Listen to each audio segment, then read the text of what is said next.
はい、中はこんな感じ。じゃあ出していこう。こんばんは、しげもんです。どうも。今日はこれですね。これも元日の福袋に入ってたやつ。河合の N ゲージシリーズ滝7750の2両セットですね。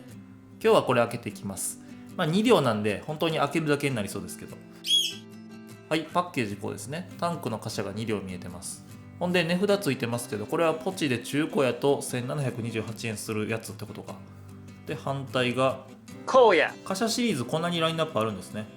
で、中古のバーコードがついてますけど、こうですよ。じゃあ出していきます。よいしょ。でってれー。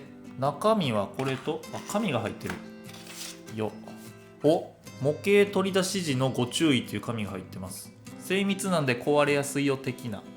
別パーツが多いのかな。はい、中はこんな感じ。じゃあ出していこう。2両とも一緒なんかな。車番違いかな。じゃあ上から見ていこう。よいしょ。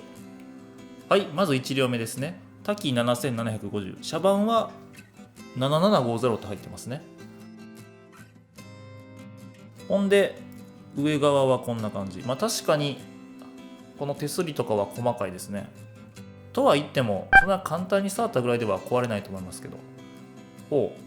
で、側面のプリントは関西化成品輸送 KK と書いてる。化成ソーダを運ぶ貨車みたい。で、実車は1993年まで製造されてて、今は廃車が進んでるらしいけども、ここに味川口常備って書いてますね。今も味川口にいるんかな。何両かは今も残ってんのかな、知らんけど。で、足回りはこんな感じ。裏側にメイドインチャイナっていうシールが貼ってある。で、この台車は結構グリングリン動くタイプやね。グリングリン。で、反対側はこんな感じ。反対の印刷も天体ショーという感じかな。で、つまの部分はハンドルと手すりのパーツがついてます。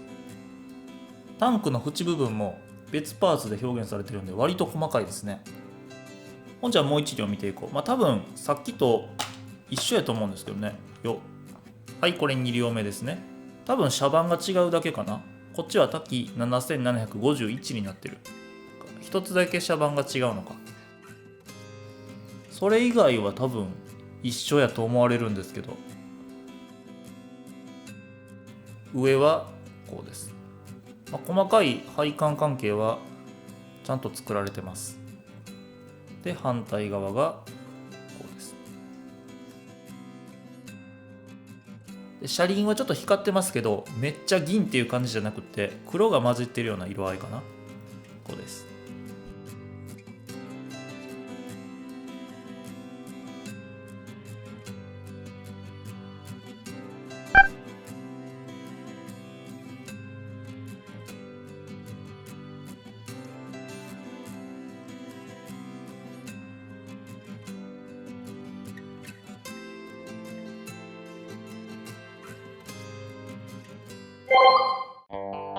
はい、以上です。